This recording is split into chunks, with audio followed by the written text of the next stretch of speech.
So, Bismillah ar-Rahman ar-Rahim.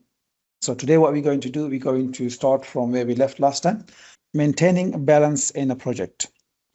How do we do that? Before this, we had asked the question, what should a project manager do if the project starts to fall behind the schedule? So these are some of the things we have to do to make it balanced.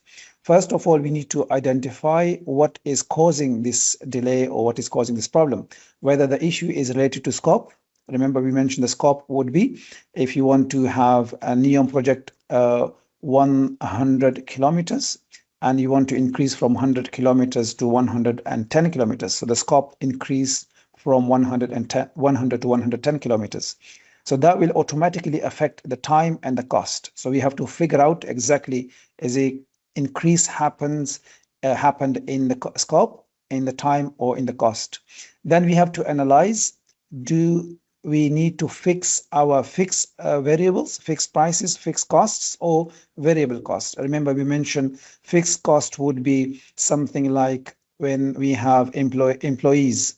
So employees, we have to pay every month. For example, sometimes we have holidays, even though we have holidays in school, for example. We normally every month we have 20 days of teaching. But if there are holidays, then the teaching reduces. For example, this month we had 4 days off, 2 days extra off. So that's going to be 18 days. So even though we had 18 days teaching, we still get paid full.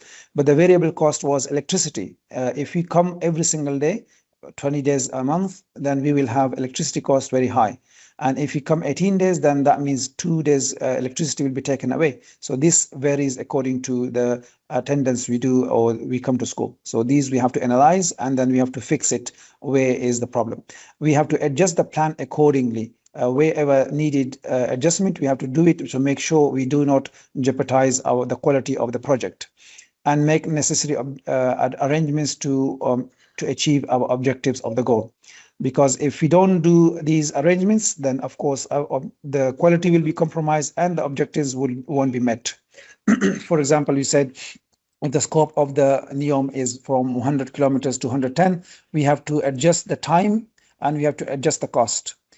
Sometimes we adjust the cost only. We don't need to worry about the time because that will automatically cover it for us. So it is the job of the project manager and the team to make sure all these things are done accordingly. So we balance our project. Balance ensure the project stays on track. So we do not all go off track without sacrificing the quality. This is very important. If you are the manager of a company and you have been producing quality products, but sometimes down the line, your team start compromising the quality, then of course you will be off the market very soon. So you cannot compromise on the quality. Skilled managers adjust plans intelligently to avoid any big problems. As I remember, we mentioned something proactive and reactive. So a skilled manager, he sees something is going to come and then he tries to fix it. He tries to, if there is a big error problem, then he tries to remove it or he tries to minimize it. So that is one of the skills of the manager. Who do you think is responsible for solving problems during a project? So of course is going to be the manager, and after that is going to be the employees working under him or her.